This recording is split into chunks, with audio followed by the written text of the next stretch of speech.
ሁለት የማንቸስተር ዩናይትድ ተጫዋቾች ወደ ሜዳ መመለሳቸው ተሰምቷል። ራትክሊፍ ደግሞ ከአሞሪም ጋር ስብሰባ አድርጓል። አሞሪም ግን አዲስ ኮንትራት ሊቀርብለት እንደሆነ በቀልድ መልክ ተናግሯል። ቼልሲንስ እንዴት ማሸነፍ ይቻላል? ሰላም እንዴት ናችሁ? ይህ ስለ ማንቸስተር ዩናይትድ ብቻ የሚዘገብበት የማንቸስተር ዩናይትድ ኢትዮጵያ የዩቲዩብ ቻናል ነው። ለዚህ ቻናል አዲስ ከሆናችሁ ሰብስክራይብ እያደረጋችሁ ቤተሰብ መሆናችሁን እንዳትረሱ። አዲስ ካልሆናችሁና ሰብስክራይብ ካደረጋችሁ ደግሞ ሼር በማድረግ ለብዙ ሰዎች እንዲደርስ እንድታደርጉ እንጠይቃችኋለን። ዛሬም እንግዲህ በተለመደው በአዲስ ፕሮግራም ተገናኝተናል። ሰፋ አድርገን የምንመለከተው ጉዳይ ደግሞ ማንቸስተር ዩናይትድ ከቼልሲ ጋር የሚያደርገው የፕሪሚየር ሊግ ጨዋታ አለ። ትልቅ ፈተና ይሆናል ተብሎ ነው የሚጠበቀው። ምክንያቱም ከቼልሲ ካለው አቅም አንጻር ከብዙ ነገሮች አንጻር ጨዋታው እንዲጠበቅ ያደርገዋል። ስለዚህ ጨዋታ መነሳት ያለባቸውን ፖይንቶች አንድ ላይ የምናነሳ ይሆናል። እስከ ፕሮግራማችን ፍጻሜ ድረስ አብራችሁ እንድትቆዩ ተጋብዛችኋል። ማንቸስተር ዩናይትድ እንግዲህ ከቼልሲ ጋር ከሚያደርገው ጨዋታ በፊት ብዙ ነገሮች ነበር የነበሩት አይደለም። ምክንያቱም በዚሁ ፕሮግራም ራሱ ምን ሲባሉ እንደነበረ ወይ ደግሞ ከአሞሪ ምንድን ነው የሚጠበቀው ነገር፣ ይሄ የመሰናበቱ ጉዳይ እንደዚሁም ደግሞ መቆየት አለበት፣ ጊዜ ሊሰጠው ይገባል የሚሉ ብዙ ነገሮች ሲነሱ የነበረበት አጋጣሚ ነው ያለውና ምናልባት ሳምንቱን ደግሞ ከተመለከትን ሞር ማንቸስተር ዩናይትድ ሰፋ ያለ ጊዜ ያገኘበት ምናልባትም ሩበን አሞሪም ባሳለፍነው ሲዝን ላይ በሚድ ሲዝን አካባቢ አክቹሊ ሚድ ሲዝን ላይ እንኳን አይባልም ግን ውድድሩ ከተጀመረ በኋላ ነበር አይደል መጥቶ ከነበረ በኋላ በዋናነት ሲያነሳ የነበረው ችግር ወይም ደግሞ እንደ ትልቅ ነገር ሲነሳ የነበረው ጉዳይ ምንድነው? ከቲሜ ጋር የልምምድ ጊዜ አላገኘውም። ምክንያቱም በሰዓቱ ታሳውሱ እንደሆነ እሱ በመጣበት ሰዓት ላይ በሳምንት 2 ጨዋታዎች አካባቢ የሚደረግበት ጊዜ ነበር። ማንቸስተር ዩናይትድ ፕሪሚየር ሊግ ይጫወታል። ከዛ በኋላ ዩሮፓ ሊግ ይጫወት ነበረ። ከዛ እንደዚሁም ደግሞ ካራቦ ኤፍኤ ካፕ እያሉ ልክ እስከሚወድቅ ድረስ ወይ ደግሞ ማንቸስተር ዩናይትድ እስከሚወድቅ ድረስ በተለይ ዩሮፓ ሊግ እስከ መጨረሻው ድረስ ነበር ሲጫወት የነበረውና የዩሮፓ ሊግ በተለይ ሐሙስ ነው ጨዋታውን የሚያደርገው። ሐሙስ በሚጫወትበት ሰዓት ላይ ጨዋታ በሚያደርገው ያው እሑድ ዕለት ነው የሚደረግለት፣ ያው ቅዳሜ አይደረግም ግን ደግሞ ስቲል ከድካም አንጻር አለ። ያ ብቻ አይደለም ግን በዋነኛነት የድካም ጉዳይ ሳይሆን ይነሳ የነበረው በተለይ ሩበን አሞሪም ሳይነሳ የነበረው ጉዳይ ምንድነው? በቃ ጊዜ አላገኘሁም፣ ማሰለጥንበት ጊዜ አላገኘሁም ወይም ደግሞ ኮች እያደረግኳቸው አይደለም አሁን ላይ ላይክ ነገሮችን ማኔጅ እያደረግኩ ነው ብሎ ተናግሮ ነበር። በሰዓቱም በምንሰራቸው ፕሮግራሞች ላይ እነዚህን ነገሮች ጠቀስ ለማድረግ ስንጥር ነበርና ኮች ማድረግና ማኔጅ ማድረግ ይለያያል አይደለ? ኮች ማድረግ ማለት በቃ በስነ ስርዓት ኢንተንሲቲ ላይ እንዲበረቱ ማድረግ ነው። ለምሳሌ የሃንስ ፍሊኩን ባርሴሎና በምንመለከትበት ሰዓት ላይ ፍሊክ መጀመሪያ ወደ ባርሴሎና እንደገባ ያደረገው ነገር ተጫዋቾቹን ፊትነስ ሌቭላቸውን ማስተካከል ነበር። ፊት እንዲሆኑ ማድረግ፣ ፊዚካል የሆኑ ስራዎችን ስፖርቶችን በደንብ ማሰራት። ኢቨን ራፊኒያ ከዚህ በፊት በዣቪ ስር በሚሰለጥንበት ሰዓት ላይ የራሱ የግል ፐርሰናል ትሬነር ነበሩ፣ ላይክ ፊዚካል ጉዳዮችን ብቻ የሚቆጣጠርለትና ከሱ ጋር አብሮ ልምምድ የሚሰራ ራሱን የቻለ ትሬነር ነበሩ። እሱን እንኳን እስከ ማሰናበት ድረስ የደረሰበትን አይነት ከባድ የሆነ በጣም ኢንተንሲፋይድ የሆነ ልምምድ ነበር ሲያሰራቸው የነበረው። ከዛ በኋላ ያንን ነገር ካስተካከለ በኋላ እሱ ወደሚፈልገው አጫወት እየመራቸው መጣ። ኮች ማድረግ ማለት እንደዚህ ነገር በቃ ነገሮችን ከስር መሰረቱ እሱ በሚፈልገው መልኩ ለምሳሌ ብዙ በተለይ በሃይ ፕሬሲንግ የሚጫወቱ ቡድኖች፣ በገገን ፕሬሲንግ የሚጫወቱ ቡድኖች ለምሳሌ የየርገን ክሎፕ ቲሞችን በምንመለከትበት ሰዓት ላይ በጣም በሃይ ኢንተንሲቲ ነው የሚጫወቱት። ያንን ሃይ ኢንተንሲቲ ለማግኘት ታዲያ ተጫዋቾቹ የሆነ ፊትነስ ሌቭል ላይ መድረስ መቻል አለባቸው። አለዛ ለየትኛውም አይነት ፊትነስ ሌቭል የሚሆን አይነት አጫወት አይደለም። ስለዚህ በዛ ምክንያት ሩበን አሞሪምም እንደዚሁ ነበር ሲናገር የነበረው። በዚህኛው ውድድር ዘመን ላይ ግን ነገሮችን ለየት የሚያደርጋቸው ቀደም ብሎ በካራቦ ወድቋል። ምንም አይነት የአውሮፓ ውድድር ላይ የለበትም። ስለዚህ ያለው ብቸኛ ውድድር ፕሪሚየር ሊግ ብቻ ነው። ብልጥ ከሆነ ይሄንን ጊዜ በደንብ መጠቀም የሚችልበት አጋጣሚ አለ። ለምሳሌ የአምና ስኩዴቶ ሻምፒዮን የነበረው ኮንቴን ከተመለከትን ናፖሊን በሚያሰለጥንበት ሰዓት ላይ በሰዓቱ ምንም አይነት የዩሮፕ ውድድር አልነበረበትም። ስለዚህ በሙሉ ፎከስ ተረጋግቶ ነበረ ሲሰራ የነበረው እንጂ በጨዋታ ላይ ጨዋታ እያደረገበት አልነበረም እና እንደሱ አይነት ቲም መስራት የሚችልበት አጋጣሚ አለ። ምናልባት ከዚህ በፊት ሲያቀርባቸው የነበሩት ኮምፕሌኖች ስለነበሩ አሁን ላይ ሩበን አሞሪም ያንን ስላገኘ ምናልባት የተሻለ ቡድን ይሰራል ወይም ደግሞ ጥሩ የሚባል ጠንካራ ቲም መስራት ይችላል የሚሉ ተስፋዎች ነበሩ። እስካሁን ባለው ላይ ያ ነገር እየሰራ አይደለም። በዚህኛው ጨዋታ ላይ ግን ቼልሲ ጨዋታ አድርጎ ነው አሁን ከማንቸስተር ዩናይትድ ጋር ጨዋታውን የሚያደርገው። ምክንያቱም በቻምፒየንስ ሊግ ከከባዱ የአውሮፓ ውድድር ቡድን በከባዱ የአውሮፓ ውድድር ከባየር ሙኒክ ጋር ተጫውቶ የመጣበት ሲቹዌሽን ያለውና ቼልሲ ምናልባት ይሄ የድካም ጉዳይ ራሱ ኤንዞ ማሬስካም ተናግሮ ነበረ። አድቫንቴጅ አላቸው ምክንያቱም ሙሉ ሳምንቱን ነበሩ ብሎ ተናግሮ ነበረ። ስለዚህ ከዚህ አንጻር ይህን ጨዋታ እንጠብቀው ያደርገናል። የግድ ደግሞ ትልቅም ደግሞ ፈተና ስለሆነ ከቼልሲ ጋር ነው ጨዋታው የሚደረገውና ሌላ ከባድ ፈተና ነው የሚሆነው። ምናልባት ለዋንጫ ከሚታጩ ቡድኖች መካከል የሚጠቀስ ራሱ ይመስለኛል የቼልሲ ጉዳይና ከዚህ ቡድን ጋር የሚያደርገው ጨዋታ በጣም ከባድ እንደሚሆን ከአሁኑ ይገመታል። ምናልባት ፕሬስ ኮንፈረንስ ሰጥቶ ነበረ፣ ፕሪማች ፕሬስ ኮንፈረንስ። ስለዛም እንግዲህ ስለ አንዳንድ ጉዳዮች ተጠይቆ ነበረ። ስለ ጉዳት ዜና በተጠየቀበት ሰዓት ላይ ሊሳንድሮ ማርቲኔዝ ሊቻ እና ዳሎ ከሜዳ ውጪ ናቸው ወይ ደግሞ ከስኳድ ውጪ ናቸው። በአንጻሩ ደግሞ ሁለቱ ተጫዋቾች ግን ወደ ሜዳ እንደተመለሱ ወደ ስኳዱ እንደተመለሱ ተናግሯል። እነሱም ሜሰን ማውንትና ማቲያስ ኩኒያ ናቸው። ማቲያስ ኩኒያ እንዲሁም ምናልባት በባለፈው ፕሪማች ኢንተርቪው ላይ እንደተናገረው ከሆነ እሱም ጠይቁት ሬዲ ነኝ ነው የሚለው። በማንቹኒያን ደርቢ ጨዋታ አሞሪም ሬዲ ነው አላለም ነበረ ወይ ደግሞ ሬዲ ነው ብሎ አልተናገረም ነበረ። ግን እሱም ብጠይቁት ኖሮ ግን ኩኒያን ብጠይቁት ኖሮ ግን ሬዲ ነኝ ይላችሁ ነበረ ብሎ የተናገረበት ሁኔታ ነው ያለውና የኩኒያ ጉዳይ ኦፍኮርስ የሱም አምቢሽኑም እንዳለ ነው። ግን ደግሞ አምቢሽስ ስለሆነ ብቻ አይደለም ወደ ሜዳ የሚሰለፈው አይደለ። ሜዲካል ቲሙ በደንብ ቼክ አድርጎ የፊትነስ ሌቭሉን በደንብ ሜዥር አድርጎት ይበቃል አይበቃም የሚለውን ነገር ካረጋገጠ በኋላ ወደ ሜዳ ወይ ደግሞ ወደ ስኳድ ስብስብ እንዲመለስ የሚያደርገው። ስለዚህ ማውንትም ኩኒያም ወደ ሜዳ ተመልሷል። ስለዚህ ማንቸስተር ዩናይትድ ምናልባት ሩበን አሞሪም ባለፈው ጨዋታ ላይ ከሲቲ ጋር በነበረው ጨዋታ የተጠቀመው አሰላለፍ የነዚህ ተጫዋቾች አለመኖር የጎዳው አይነት አሰላለፍ የጎዳው አይነት ቡድን ነበር የተመለከትነው። ብሪያን ምቤሞ ራሱ ጥሩ ያልነበረበት፣ በእርግጥ መጥፎ ነበር ማለት አይቻልም፣ እኔ መጥፎ ነው ብዬ አላምንም። ግን በሰዓቱ ግን ምናልባት ካለፉት ጨዋታዎች አንጻር ስንመለከት ትንሽ አቋሙ ቀነስ ያለበት ሁኔታ ነው ያለው። ለዚህም ደግሞ በዋነኛነት ተጠያቂ 2-10 ቁጥር ቦታ ላይ የሚጫወቱት ኩኒያና የማውንት ጉዳይ ነው የሚሆነው። በተለይ ደግሞ የኩኒያም ጉዳይ፣ ምክንያቱም በዛ ጨዋታ ላይ አማድ ዲያሎ ነበር በግራ 10 ቁጥር ቦታ ላይ ተሰልፎ የነበረው፣ በቀኝ በኩል ደግሞ ምቤሞ ነበር ተሰልፎ የነበረው። ከዚህ በፊት ቢሆን ኖሮ በግራ 10 ቁጥር ቦታ ላይ የሚሰለፈው ኩኒያ ነው የሚሆነው። ማውንት ያው በ9 ቁጥር ቦታ 9 ቁጥር ላይ ሊያሰልፍ የሚችልበት እድል ነበር የነበረው። ግን ደግሞ በአጠቃላይ ግን ስለ ጉዳት ዜና በምናነሳበት ሰዓት ላይ ሁለቱ ተጫዋቾች ወደ ሜዳ ተመልሷል። ሌላ አዲስ ነገር የለም ተብሏል። ከዛ ውጪ የተነሳ ጉዳይ ነበር አይደለ? ስለ ጂም ራትክሊፍ ወደ ካሪንግተን ሄዶ እንግዲህ ከሩበን አሞሪም ጋር ሚቲንግ አድርጓል የሚሉ ዜናዎች ወጥተው ነበር።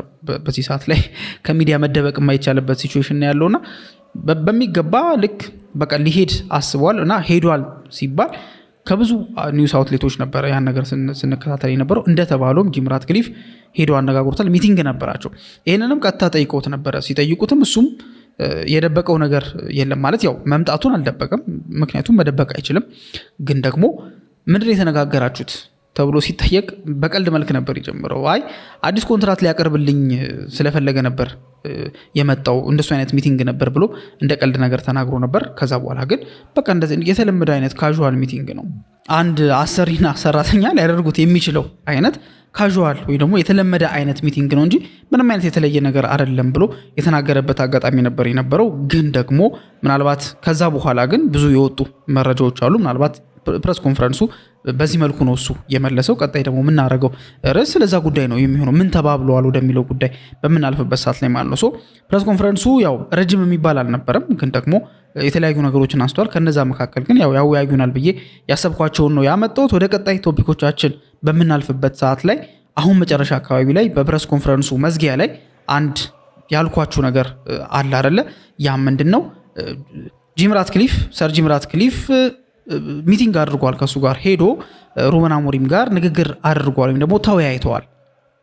ግን ምንድነው የተወያዩት ሲባል ያው ሩበን አሞሪም መጀመሪያ አካባቢ ላይ አዲስ ኮንትራት ሊያቀርብልኝ ስለፈለገ ነው የሚል እንደ ቀልድ አዘል ነገር ነበር ተናግሮ የነበረው። ያው which ሊሆን አይችልም፣ እንደ ቀልድም የተናገረው ለዛም ነው። ምክንያቱም ይሰናበታል እየተባለ ባለበት ሰዓት ላይ 3 ጨዋታ ነው የተሰጠው፣ 4 ጨዋታ ነው የተሰጠው በሚባልበት ሰዓት ላይ አዲስ ኮንትራት ሊቀርብለት አይችልም። ኮንትራቱም ገና 1 ዓመት እንኳን በስነ ስርዓት ያልሞላው ኮንትራት ነውና ያ ነገር ሊሆን አይችልም። ግን ምንድነው የተባባሉት ሲባል ያው ሙሉ ምን እንደተባባሉ ማወቅ ትንሽ ይከብዳል። ግን ከአንዳንድ የመረጃ ምንጮች አንጻር ለምሳሌ ሳሙኤል ለከረስት ከተናገረው ነገር አንጻር እንደዚሁም ደግሞ ቤን ጃኮብስ እነ ፋብሪዚዮ ምን አሉ የሚሉትን ነገሮች ነው አይደለ ቼክ ለማድረግ ምን ሞክረው እንጂ ሙሉ በሙሉ ንግግሩን ለምሳሌ ሚቲንጉ ፕራይቬት ሚቲንግ ነው ሲጀመር። ያው ፐብሊክ ሚቲንግም በክለብ ስታፎች እና በባለስልጣናቱ መካከል ተደርጎ አይተንም አናውቅም አይደለ። ስለዚህ ያ ነገር ይፈጠራል ተብሎ አይታሰብም። ግን የሚወጡ ግን መረጃዎች ይኖራሉ እንዳልኳችሁ በዚህኛው ጉዳይ ላይ ምናልባት ቤን ጃኮብስ እንደተናገረው ከሆነ ሰር ጂም ራትክሊፍ ያነጋገሩት ኦፍኮርስ በወቅታዊ ጉዳዮች ላይ ነው። ወቅታዊ ላይ ምን መደረግ አለበት ምናምን በሚሉት ጉዳዮች ላይ ነው እየተነጋገሩ የነበረው ወይ ደግሞ ሚቲንግ ላይ የተነጋገሩት ዋና ሀሳብ እሱ ነበረ። ከዛ ውጪ ባለው ጉዳይ ላይ ግን በዋናነት ያነሱት ሀሳብ ሰር ጂም ራትክሊፍ ለሩበን አሞሪም ምናልባት የቆይታውን ጊዜ የሚወስነው 4 ጨዋታ 3 ጨዋታ ምናምን አልተባለም፣ ግን ለዩሮፒያን ኳሊፊኬሽን ማለፍ አለበት የሚል። ዩሮፒያን ኳሊፊኬሽን ማለት ቻምፒየንስ ሊግ ማለት አይደለም። ኦብቪየስሊ ማንቸስተር ዩናይትድ በተለይ በዚህኛው ሲዝን ላይ የፈለገ ጥሩ እንኳን ቢሆን አሁን እንደዚህ መጥፎ ነው የማይሆን አጀማመር ጀምሮ እንኳን አይደለም በቃ ምርጥ ሆኖ ራሱ በዚህኛው ዓመት ላይ ማንቸስተር ዩናይትድን ለቻምፒየንስ ሊግ ቀጥታ መገመት ማለት በጣም ኢንሴኒቲ የሆነ ነገር ወይ ደግሞ በጣም ክሬዚነስ ነው። ላይክ ሊሆን የሚችል ነገር አይደለም። ምክንያቱም አንደኛ ነገሮች በፕሮሰስ ነው የሚገነቡት። አምና ካሳየው ፐርፎርማንስ አንጻር ተመርኩዘን አሁን ላይ ቀጥታ ወደ ቻምፒየንስ ሊግ መገመት ማለት ፕሪሚየር ሊጉን ያለ መረዳት ጉዳይ ነው የሚሆነው። ስለዚህ ቻምፒየንስ ሊግ ማለት አይደለም፣ ግን ደግሞ አይዘር ኮንፈረንስ ሊግ ሊሆን ይችላል ወይ ዩሮፓ ሊግ ሊሆን ይችላል። ብቻ የዩሮፒያን ኳሊፊኬሽን ግን ያስፈልጋል የሚል እንደ መስፈርት ነገር ተቀምጧል። ምናልባት ሙሉ በሙሉ አሁንም ድጋፋቸው ከሱ ጋር እንደሆነ አሁንም ከሱ ጋር መቀጠል እንደሚፈልጉ አሁንም ድረስ ለሱ እድል እንደሚሰጡት ሩበን አሞሪም ያምናል የሚሉ መረጃዎች አሉ። ራሱም እንደተናገሩም ከሆነ ከብዙ ከነ ጄሰን ዊልኮክስ ጋር ከነ ኦማር ቤራዳ ጋር ከነ ጂም ራትክሊፍ ጋር ሁሌ ነው የምንነጋገረው እና አንድ አይነት ፓዝ ላይ ነው ያለ ነው ወይ ደግሞ የኔ ፍላጎትም የነሱ ፍላጎት ነው፣ የነሱ ፍላጎት የኔም ፍላጎት ነው። ስለዚህ ተመሳሳይ አቅጣጫ ላይ ነው ያለ ነው ብሎ ነበር የተናገሩና ሰር ጂም ራትክሊፍ ምናልባት ይሄን ነገር ለሱ ጊዜ የመስጠቱን ጉዳይ ምናልባት በደንብ አጽንኦት የሚሰጡበት አንደኛው ሪዝን ወይ ደግሞ አንደኛው ምክንያት ማንቸስተር ዩናይትድ ከስተቱ ምናልባት ለመማርም ጥረት እያደረገ ያለበት ሁኔታ ነው ያለው። ይሄ ማለት ምን ማለት ነው? አሁን ለምሳሌ አሰልጣኝ ተባሮ ነው ሰር ጂም ራትክሊፍ አሰልጣኝ አሰናብተው ወይ ደግሞ ሙሉ ስታፉ የሰር ጂም ራትክሊፍ ስታፍ ወይም ደግሞ ቡድን ወይም ደግሞ ቲሙ ነው አይደለ አሰልጣኝ አሰናብተው ይሄን አሰልጣኝ ውድድሩ ከተጀመረ በኋላ ያመጣው። አሁንም ይሄን አሰልጣኝ አሁን ላይ ጥሩ እየሰራ አይደለም፣ እየተንቀጫቀጨበት ነው። ውጤት እየመጣ አይደለም። ውጤት ብቻ አይደለም ሜዳ ላይ ከተጫዋች ቅያሬ ከፕሌየር ማኔጅመንት እዛው ጋር ሜዳ ውስጥ ከሚደረጉ እንቅስቃሴዎች አንጻር ጥሩ የሚባል ነገር እያሳየ አይደለም።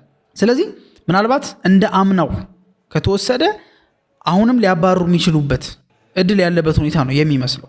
ግን ደግሞ ምንድነው ሪያሊቲው የሚለውን ነገር ለማየት በምንጥርበት ሰዓት ላይ ይሄን ነገር ካደረጉት እንደ ዴጃvu ነው የሚሆነው፣ ወይም ደግሞ መልሰው ሌላ ስህተት ሌላ ችግር እንደመፍጠር ነው ብለው ነው የሚያስቡት። ስለዚህ አሁንም እድል ሰጥተው የሚያምኑበት አሰልጣኝ ነው፣ ጥሩ ነገር ይሰራል ብሎ የሚያስቡት አሰልጣኝ ነው፣ ቲሙን በጥሩ ሁኔታ ነው እየመራ ያለው ብሎ የሚያስቡት አሰልጣኝ ነው፣ ለተጫዋቾቹ የሚገባቸው እሱ ነው ብሎ ስለሚያስቡ ምናልባት እሱ ነው የማሰናበቱን እድል ይሄ ይጠቀሙታል ተብሎ አይታሰብም። ግን ሜዳ ላይ እያደረገ ያለው ነገር የማይሻሻል ከሆነ ያው ባይ ዲፎልት ለዩሮፒያን ኳሊፊኬሽን አሁን ላይ ጥሩ አቋም ካልያዘ ነገ ከነገ ወዲያ ድንገት እዛ ኳሊፊኬሽን ውስጥ ኳሊፋይ ሊሆን የሚችልበት ምንም አይነት ተአምር የለም። ስለዚህ በደንብ የሚታየው ነገር ምንድን ነው የሚያደርገው ወይ ደግሞ ያንን ኳሊፊኬሽን ለማሟላት ወደ ቻምፒየንስ ሊግ ሊሆን ይችላል፣ ኮንፈረንስ ሊሆን ይችላል፣ ዩሮፓ ሊግ ሊሆን ይችላል። ወደዛ ለማለፍ ምንድነው ማድረግ ያለበት? በየጊዜው ማሸነፍ አለበት። ኮንሲስተንሲ ወሳኙ ነገር ነው። እዚህ ነገር ላይ በደንብ ነው መስራት ያለበት። ስለዚህ በእንደዚህ አይነት መልኩ ነው ራሱን እስከዛኛው ድረስ ማድረስ የሚችለውና ከዛ በኋላ መጨረሻ ላይም ሻምፒዮን ወደ መሆኑ መንገድ ማለትም ቀጣይ 2 ዓመት አካባቢ ያ ነው የሚጠበቅበት ነው ወደዛ መንገድ የሚያቀነው በዚህ ምክንያት ነው ተብሎ ስለሚታሰብ የሰር ጂም ራትክሊፍም ንግግር ምናልባት የናሰናበታለን አይነት አይደለም፣ ግን አሻሽል ካላሻሻልክ ግን ችግር ይፈጠራል የሚል አይነት ነገር እንዳለው የተለያዩ የሚዲያ አውትሌቶች እንግዲህ ሲናገሩ ቆይተዋል። ሌላኛው የምናነሳው ጉዳይ አሌሃንድሮ ጋርናቾ ወደ ማንቸስተር ዩናይትድ ቤት እንግዲህ የሚመለስበት ወይም ደግሞ ማንቸስተር ዩናይትድን በተቃራኒ ሆኖ ለመጀመሪያ ጊዜ የሚገጥምበት ሁኔታ ነው የሚፈጠረውና በዚህ ጉዳይ ላይ ምንድነው እየተጠበቀ ያለው ነገር ወይም ደግሞ ምንድነው የሚፈጠረው ያለው ነገር የሚለውን ነገር ለማየት በመንሞክርበት ሰዓት ላይ ኦፍ ኮርስ በኦልድ ትራፎርድ ነው የሚመጣው፣ በሌላ ማሊያ ነው የሚመጣው። በጥሩ ሁኔታ ነው ወይ የተለያዩት ከተባለ አይደለም ነው የሚባለው። ምክንያቱም ያው ራሳቸው ጋዜጠኞችም ጠይቀውት ነበርና ምናልባት የሱ ተጫዋች እንዳልሆነና ስለሱ የሚመለከተው የቼልሲ አሰልጣኝ እንደሆነ ነው አስረግጦ የተናገሩ የነበረው። ግን ሲመለስ በምን አይነት መልኩ ይመለሳል የሚለውን ነገር ስናይ የወጣበት መንገድ ምናልባት ከደጋፊውም ጋር ከአሰልጣኙም ጋር ነው የተጋጨው። ምናልባት ያልተጋጫቸው ብቸኛ አካላት ቢኖሩ ተጫዋቾቹ ብቻ ናቸው የሚሆኑት እንጂ ከአሰልጣኙም ጋር ተስማምተው አይደለም የተለያየው። ደጋፊዎችም ደግሞ የሆነ ሰዓት ላይ ወላ ጎል አስቆጥሮ ሴሌብሬት አላረግም ሁላ እስከ ማለት ደርሶ ነበር። ከዛ በኋላ ባለው ጊዜያት ላይ ደጋፊዎችም ትልቅ ሬጅ አላቸው። አሁን የሚወደደው ተጫዋች አይደለም። ኤንዞ ማሬስካ እንዳለው ምናልባት ሊሰለፍ የሚችልበት እድል እንዳለ፣ ጋርናቾ ሬዲ እንደሆነ እና የመጀመሪያው 45 ላይ ቋሚ ሆኖ ሊጀምር የሚችልበት እድል እንዳለ በተወሰነ መልኩ የተናገረበት አጋጣሚ ነው ያለው። ምናልባት የፔድሮ ኔቶ በቻምፒየንስ ሊግ ላይ መጥፎ ፐርፎርማንስ የማሳየቱ ጉዳይ ምናልባት ለአሌሃንድሮ ጋርናቾ ሌላ እድል እንዲያስገኝለት ሊያደርግ ይችላል። ከዛ ፊት በነበረውም ጨዋታ ላይ ተቀይሮ ገብቶ አሲስት ማድረግ የቻለበትን አጋጣሚ ስላለ የመሰለፍ እድል ይኖረዋል። ግን ሲመለስ ግን በሬጅ ነው የሚመለሰው። ተሰልፎ ወደ ማንቸስተር ዩናይትድ ቤት ወደ ኦልድ ትራፎርድ ሲመለስ ይሄ በቃ ንዴት ባዘለ ሁኔታ ነው የሚመለሰውና እሱም ሌላ እንድንጠብቀው የሚያደርገን ጉዳይ ነው ያለው። አሞሪም መልቀቁ ልክ ነው አይደለም የሚሉትም ጉዳዮች እንደ አዲስ መነሳት ተጀምረዋል። እንደ አዲስ መወያያ ነጥብ ላይ መምጣት መቀመጥ ጀምረዋል። ግን ደግሞ ያው ብዙ ጊዜ አሰልጣኞች ያሉት ነው አይደለ መሆን ያለበት። አንድ ቡድን እንደ ቡድን የሚቀጥል ከሆነ ጊዜ ያስፈልገዋል። ኦፍ ኮርስ ከምንም በላይ ደግሞ ሙሉ በሙሉ አውቶሪቲ ያስፈልገዋል፣ ወይ ደግሞ ትልቅ ሴ ያስፈልገዋል። አሰልጣኙ የሆነን ተጫዋች ካልፈለገ ክለቡም አይፈልገውም ባይ ዲፎልት ማለት ነው። አሰልጣኙ አልፈለገውም አየኛ እንፈልገዋለን ብሎ የሚል ከሆነ ክለቡ እንደ ሌሎች አሰልጣኞች ሌላ ሰጣ ገባ ውስጥ ነው የሚገቡትና የእሱ ውሳኔ ነው ወሳኝነቱ። ከዛም ውጭ ደግሞ ፐርፎርም ከማድረግም አንጻር ከጸባይም አንጻር ስንመለከት ትንሽ ነገሩን ውስብስብ ያደርገዋል። ኤንዞ ማሬስካ ግን እንዴት ነው ማኔጅ የሚያደርገው? ለምሳሌ ምናልባት ሳንቾን ማኔጅ ያደረገበትን መንገድም ስንመለከት ጥሩ የሚያስብል ነው። ግን ደግሞ መጥፎነቱ ምንድነው? ሳንቾ ገና 1 ዓመት ብቻ ነው በክለቡ የተጫወተው፣ የሚቀጥልም አይነት አልነበረም። በውሰት ሁሉ እዛ የተዘዋወረው። ግን ጋርናቾ እዛ ሲቆይ 1 ዓመት 2 ዓመት ከቆየ በኋላ የሚያሳየውን ጸባይ በምን አይነት መልኩ መያዝ ይችላል የሚለውን ነገር ይጠበቃል። ምክንያቱም ኦብቪየስሊ አሁን ራሱን ማሳየት የሚፈልግበት ጊዜ ስለሆነ በደንብ ወጥሮ ነው የሚጫወተው። ብዙም ላያለምጥ የሚችልበት አጋጣሚ ይኖራል። ከዛ ውጭ በመጨረሻም እንደ ርዕስ የምናደርገው ማንቸስተር ዩናይትድ ቼልሲን እንዴት ማሸነፍ ይችላል የሚለውን ሀሳብ ለማንሳት እንሞክራለን። እንግዲህ ምናልባት ከሙኒክ ጋር የነበረውን ጨዋታ ከተመለከትን ባየር ሙኒክ እንዴት ነው ቼልሲን ሙሉ በሙሉ ከጥቅም ውጭ ማድረግ የቻለው፣ ማንቸስተር ዩናይትድስ ከዛ ውስጥ ምን ያህሉን ማድረግ ይችላል የሚለውን ነገር ያው የቅርብ ፎርም ስለሆነ ከዚህ በፊት ያሉት እንዳሉ ሆኖ ግን የቅርቡን ፎርም የሮቡን ጨዋታ ተመልክተን ግን የምንወያይ ከሆነ ሙኒኮች ፍጹም የበላይነትን አሳይተዋል። 100% በሚባል ደረጃ ያው 100% አይባልም ግን ጥሩ ነገር ነው ያሳዩት። በእርግጥ ቼልሲ መጥፎ አልነበረም በዛ ጨዋታ ላይ፣ ግን ሙኒክ ይበልጥ ጥሩ ነበር። ከዛም በላይ ምናልባት በዛ ጨዋታ ላይ የተጠቀመው አሰላለፍ በዚህኛው ጨዋታ ላይ ይደግመዋል ወይ የሚል ሀሳብ ከተነሳ ትንሽ ጥያቄ ያስነሳል። ምክንያቱም በዛ ጨዋታ ላይ ሪስ ጀምስ ነው 6 ቁጥር ቦታ ላይ ሲጫወት የነበረው። ከካይሴዶ ጋር ሪስ ጀምስ ነበረ የታሰበው አቅር ነበረ። ለዛ ጨዋታ ስፔሲፋይድ ተደርጎ የቀረበ የጨዋታ አቀራረብ ነው። በዚህ ጨዋታ ላይ ያን ያደርጋል ተብሎ አይጠበቅም። ግን ደግሞ በዋናነት ግን ሚዱ ላይ ግን ሙኒኮች በልጠዋል። እንዴት በለጡ የሚለውን ብቻ አንስቼ እንጨርሳለን። እንዴት በለጡ የሚለውን ነገር በምናነሳበት ሰዓት ላይ ሙኒኮች አሰላለፋቸውን ከተመለከታችሁት በሰዓቱ የገቡበትን መንገድ ስትመለከቱ ኦሊሴ ያለ ፊት ለፊት ያለው ነው የምነግራችሁ። ከኋላ ያሉትን ብቻ አይደለም፣ ፊት ለፊት ያሉትን እነ ጆናታን ታን ሳይሆን ፊት ለፊት ያሉትን በምንመለከትበት ሰዓት ላይ በግራ በኩል ሉዊስ ዲያዝ አለ፣ በቀኝ በኩል ኦሊሴ አለ፣ ከዛ በኋላ ሃሪኬን አለ፣ ከዛ ከሱ ጀርባ ግናብሬ አለ። 4 ተጫዋች ጠራ አይደለ? እነዚህ 4 ተጫዋቾችን ብቻ ብንወስድ የማጥቃት ሚና ያላቸው ተጫዋቾች ናቸው አይደለ? ግን ደግሞ በተለያየ ጨዋታ አጋጣሚ ወደ መሃል እየተመለሱ ኢቨን ሰርጂ ግናብሪ እስከ 6 ቁጥር ቦታ ድረስ እየተመለሰ ሁላ ኳስ ሲቀበል ሲያደራጅ ኳስ ሲነጥቅ ምናምን ነበር። ፕሬሲንጋቸውን አደገኛ የሚያደርገው ፕረስ በሚያደርጉበት ሰዓት ቼልሲዎች ተጨንቀው ነበር እና ፕረስ በሚያደርጉበት ሰዓት ላይ ሙሉ በሙሉ በቃ እጅብ አድርጓቸው ቦታቸውን ይዘው ነበር ሲያሰቃዩቸው የነበረውና ቼልሲ በጣም ተቸግሮ ነበር። በቢልድ አፕ ለመውጣት በጣም ችግር ውስጥ ገብቶ ነበር። መሃሉን በደንብ ነበር ተቆጣጥሮት የነበረው። ያ ብቻ አይደለም፣ እነ ኪሚች የመሳሰሉ ተጫዋቾች፣ በስታኒሲች የመሳሰሉ ተጫዋቾች፣ እነ ፓቭሎቪች የመሳሰሉ ተጫዋቾች ፉልባክም ናቸው፣ ሚድም ላይ መጫወት ይችላሉና በጣም ይሄ ሚድ ላይ መጫወት የሚችሉ አይነት ተጫዋቾችን በማብዛት ነው ቪንሰንት ኮምፓኒ ባየር ሙኒክን ይዞ ቼልሲን በታክቲክ በጣም በልጦ ማሸነፍ ይቻላል። ኦፍ ኮርስ ማንቸስተር ዩናይትድ የነሱ አይነት ተጫዋች ፕሮፋይል ያላቸው ተጫዋቾች ብዙ የሉትም። ግን አሁንም ግን ምናልባት በዚህ ጨዋታ ላይ ግምቴ ያለ ፕሮፐር ነምበር 9 ሊገባ የሚችልበት አጋጣሚ ሊኖር ይችላል። በ9 ቁጥር ገብቶ ያልኳችሁን ይህን ፕሬሲንጉን በደንብ ለማሳለጥ የግድ በዚህ ጨዋታ ላይ ያው የማውንት አስፈላጊነት ግልጽ ይመስለኛል። ምናልባት ሪስክ አልወስድም ብሎ ቤንች ካላደረገው በስተቀር አስፈላጊነቱ በጣም ግልጽ ነው። ስለዚህ እንዴት አድርጎ ነው ያንን ነገር መወጣት የሚችለው የሚለውን ነገር በምንመለከትበት ሰዓት ላይ ሚዱ ላይ በተለይ በዋናነት መብለጥ የሚችል ከሆነ እነ ኩኒያን አይነት ከኳስ ጋር ጥሩ የሆኑ እንደዚሁም ደግሞ ኦፍ ዘ ቦልም ጥሩ እንቅስቃሴ ያላቸውን ተጫዋቾች በደንብ ካሰማራና እንዲለፉ ካደረገ በደንብ እንዲሮጡ ካደረገ ምናልባት ቼልሲን ማንቸስተር ዩናይትድ ሊፈትን የሚችልበት እድል ያለ ይመስለኛል። ምናልባት እናንተስ ምን ታስባላችሁ? በምን አይነት የጨዋታ አቀራረብ አሞሪም መቅረብ አለበት ቼልሲን የሚለውን ጉዳይ በኮሜንት ሴክሽን ላይ እንድታስቀምጡልን እንጋብዛችኋለን። በቀጣይ ፕሮግራም እስከምንገናኝ ድረስ መልካም ጊዜ ይሆንላችሁ።